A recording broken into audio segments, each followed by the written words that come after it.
Hey guys. So, most of our listeners might already be aware, but earlier this week, a dear friend, colleague, and comrade, Michael Brooks, passed away.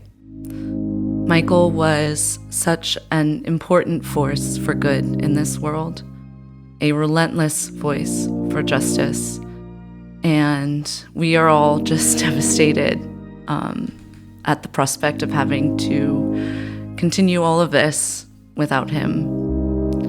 There are very few prominent left voices so thoroughly committed to a true internationalist politics, so passionate about exposing the American empire's heinous crimes and amplifying the struggle of people fighting to lift the boot. We've just lost one of the loudest. Michael, in addition to this indomitable passion for justice, was also just so incredibly funny. You know, his ability to use comedy to diffuse political and social tensions. This stems from a true, genuine love of people and the world, especially even in the face of unrelenting brutality. This love requires a fierce commitment in purpose and a tenderness in spirit, all of which is to say that this is what makes his passing almost too much to bear. Michael was a sharp wit, an invaluable political voice, and someone who was never ever tired of wrestling with the big ideas, even when they made people uncomfortable, himself included. He was always pushing himself to think harder and better and deeper. And I'd ask that in addition to us all committing to take on that mantle from him, that in the spirit of Michael, we all vow to be a bit more kind and a bit more generous with one another. With all that being said, here's Michael in his own words.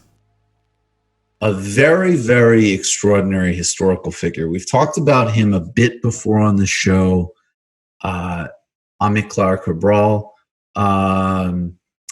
who was this extraordinary revolutionary from Cape Verde. And one of his concepts, and I actually mentioned this concept in Against the Web, Cosmopolitan Answer to New Right, is this idea that, it's a really brilliant nuance, because he says the colonial imperialist enterprise has taken Africa out of history. In other words, they weren't in history creation anymore because they were subjugated by European colonial and imperialism. And his point, though, is that the liberation struggle is a return to history making, and you can build a genuinely global fabric that, as an example, could be local, national, and international simultaneously. And these ideas from Cabral are so distinct from that. And he had even brilliant ways of relating that as an agronomist and understanding ecology and understanding plants.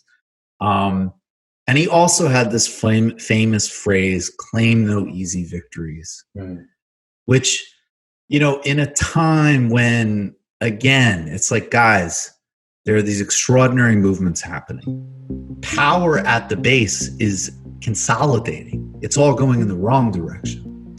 And I just love that idea from Cabral of like, don't claim the easy victory. Fight for those real, actual things. It's much harder. It's the antithesis of the toxic payoff society. But it's deep and it's real, and extraordinary leaders like this speak to that. Let's just reflect on that. There's a really broad legacy here. Of course, he was, like Sankara, assassinated by a comrade, assassinated by a friend, another great theft from all of our collective history to have this extraordinary human taken from us. But claim no easy victories. Claim no easy victories. Reflect on that. Take that in all levels. That's part of the broad struggle we all have to try to be in the process of working on ourselves and thinking about the big, real challenges that we are deeply in. We are, I mean, I don't, someone said I was like a Debbie Downer. I don't think so. I do think there's enormous possibility. And even when I'm critiquing and prodding and trying to think and pointing out things that, again, I'm sorry, if I think something is, stupid or whatever, I'm going to say it. But of course, I mean, there's a huge amount of energy and the material conditions are in place. Those are real things. Of course, there's grounds for certain optimism, but it has to be a grounded optimism, and it can't be based on claiming an easy victory.